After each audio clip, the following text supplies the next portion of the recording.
मैं डॉक्टर के देवांगत government Digvijay college Rajnandgaon में गणित विभाग में पोस्टेड हूँ। आज मैं एक वीडियो लेक्चर बनाना चाहता हूँ जो कि एमएससी 4th सेमेस्टर के विद्यार्थियों के लिए है। एमएससी 4th सेमेस्टर के पेपर सेकंड के मैकेनिक्स जो कि मैकेनिक्स के यूनिट 5 पर हम चर्चा करेंगे। यूनिट 5 के विभिन्न क्वेश्चनों पर हम चर्चा करेंगे, जिसमें पहला टॉपिक आता है Hamilton Jacobi equation. Hamilton Jacobi equation में पहला क्वेश्चन आता है right short notes on Hamilton Jacobi equation. इसका सॉल्यूशन या आंसर कहेंगे हम। तो हैमिल्टन जैकोबी इक्वेशन हमने पार्शियल डिफरेंशियल इक्वेशन में देखा था, लेकिन मैकेनिक्स में जो 4th सेमेस्टर में है उसमें भी इसका उल्लेख होता है। तो सर्वप्रथम इसका सॉल्यूशन हम इस प्रकार से, या इसका शॉर्ट नोट्स को जानने के लिए हम एक जीवन एक फंक्शन लेते हैं जो कि क्यूजे पीजे टी का एक फंक्शन है, जनरेटिंग फंक्शन है इस ट्रांसफॉर्मेशन में। Then canonical transformation of generating function जीवन, इस जीवन का canonical transformation H bar equal to H plus del जीवन अपॉन डेल टी लिखते हैं, जिसमें एच जो है हैमिल्टन फंक्शन है। यदि पीजे और क्यूजे को हम इस प्रकार डिफाइन करें कि p j equal to p j P1 P2 Pn and Q1 Q2 Qn and T, इस प्रकार जनरलाइज कोऑर्डिनेट और मोमेंटम के रूप में हम इसको पीजे को डिफाइन किए हैं।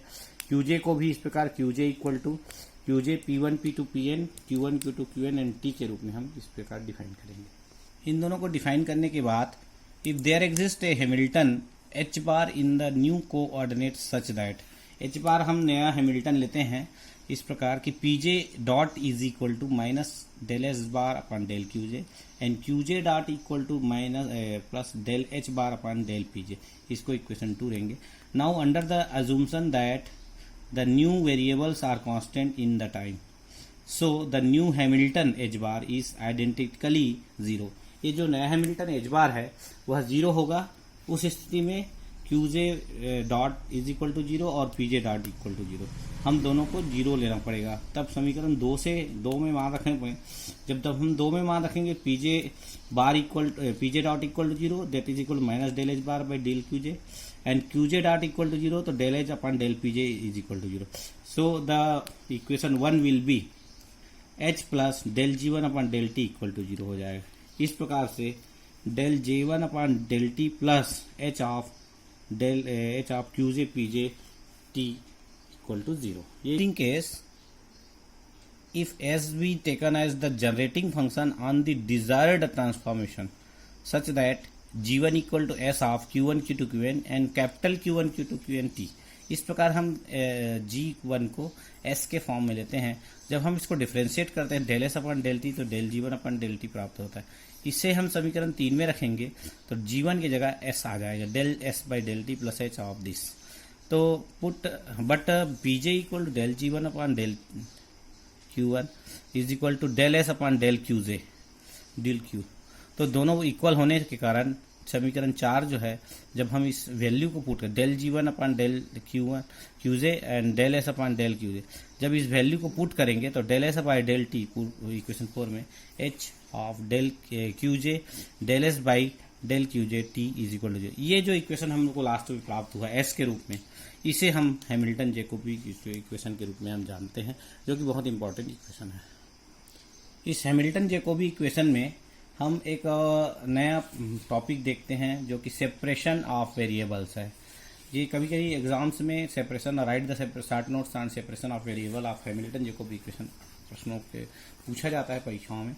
तो उसके लिए विद्यार्थी को बहुत इंपॉर्टेंट चीज़ों को ध्यान रखना होगा। पहले तो हैमिल्टन जैकोबी इक्वेशन को जैसे पिछले क्वेश्चन में हमने डिराइव किया था वैसे ही डिराइव करना होगा। उसके बाद इस क्वेश्चन का आंसर के लिए सेपरेशन ऑफ वेरिएबल्स का मतलब है वेरिएबल को हम अलग अलग करेंगे।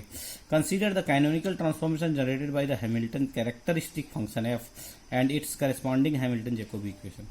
इस हैमिल्टन जैकोबी इक्वेशन के करस्पॉन्डिंग में हम एक फंक्शन एफ लेते हैं जो कि हैमिल्टन कैरेक्टरिस्टिक फंक्शन कहलाता है। F equal to summation F J QJ alpha 1 alpha 2 alpha and इसको इक्वेशन 1।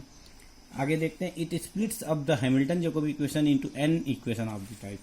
हम इसको इन इक्वेशन के रूप में हम स्प्लिट करते हैं तो हमें प्राप्त हो जाता है H j is function of QJ del F by del j del F j by del q j dot del q j alpha 1 alpha 2 alpha n is equal to alpha J.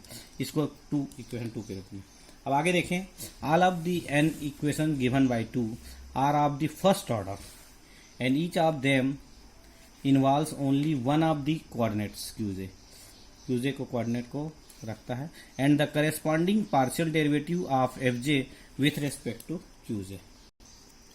Separation of variable के अंतर्गत आगे देखते हैं, the trial solution for Hamilton Jacobi equation in the form S equal to q j alpha j t equal to F of q j alpha j plus S bar of t alpha J.